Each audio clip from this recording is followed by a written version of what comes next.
လူတယောက်မှာဘဝရည်မှန်းချက်ရှိရမယ်ကွာမင်းဘာဖြစ်ချင်တယ်လဲမင်းရဲ့ဝါသနာပိစရိုက်နဲ့ကိုက်ညီတဲ့ရည်မှန်းချက်ကိုထားကွာမင်းကဆရာဝန်ကြီးဖြစ်ချင်တာလားသူများရောင်လို့မရောင်ပါနဲ့အင်ဂျင်နီယာကြီးဖြစ်ချင်သလား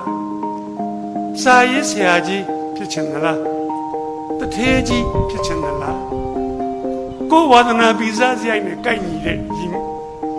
ရည်မှန်းချက်ကိုထားမဖြစ်မနေလို့ကွာဘယ်ရည်မှန်းချက်မှသိနှုတ်တာမရှိဘူးနော်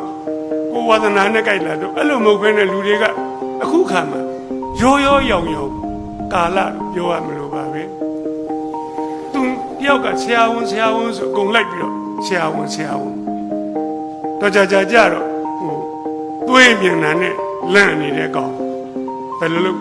ဆရာဝန်လုပ်လူသေးမြင်တာနဲ့ခွဲဖို့ထားလို့အော်အန်နေသူများကအင်ဂျင်နီယာဟိုငါလည်းအင်ဂျင်နီယာတော့ကြတော့10ပေလောက်အမြင့်တက်ပြီးဒူးတုံနေပြီဘယ်လိုအင်ဂျင်နီယာဖြစ်စစ်ဖို့လေးစိတ်ကောင်းတယ်သူများစစ်ဖို့ငါလည်းစစ်ဖို့တော့ကြ